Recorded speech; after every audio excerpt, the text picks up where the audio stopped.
ఈరోజు మీరు చూస్తే విశాఖపట్నం 93 మంది పిల్లలు, ఒక అతను చర్చి పేరుతో వాళ్ళు ఇచ్చేసి దగ్గర ఆర్ఫన్స్ ని, పేదవాళ్ళని ఒక 93 మంది చేర్పించారు. సరి అయిన శ్రద్ధ తీసుకోకుండా ఒక డిన్నర్ పెట్టి పేరెంట్స్ కూడా పిలిచి వాళ్ళకి సరైన భోజనం అంటే మామూలుగా చెక్ చేసుకోకుండా అందరూ 4 చనిపోయే పరిస్థితికి వచ్చారు. చాలా బాధేస్తుంది.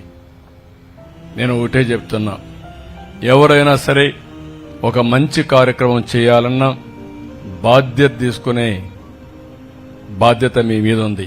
అందుకే నేను చెప్పాను, ఇమ్మీడియట్ గా హాస్టల్ని క్లోజ్ చేసి, ఆ స్కూల్ని క్లోజ్ చేసి, ఆ పిల్లల్ని వేరే స్కూల్లో చేర్పించి ప్రభుత్వమే చదివించే బాధ్యత తీసుకుంటామని మీ అందరికి హామీ ఇస్తున్నా, రాష్ట్ర ప్రజానికానికి హామీ ఇస్తున్నా. రెండోది, ఎవరైతే బాధ్యత రాహిత్యంగా పనిచేశారో ఇమ్మీడియట్ కలెక్టర్కి ఆదేశాలు ఇస్తున్నా, అరెస్ట్ చేయమని. ముందు అరెస్ట్ చేసి జైల్లో పెడితే రేపు ఇంకొకటి ఏదైనా చేయాలంటే 2 సార్లు ఆలోచిస్తారు. నెగ్లిజెన్స్ కూడా చాలా బాధ. ఓసారి మంచి ఉద్దేశం మీకు ఉండొచ్చు కానీ మీ మంచి ఉద్దేశంతో ప్రజలను చంపడం కూడా కరెక్ట్ కాదు.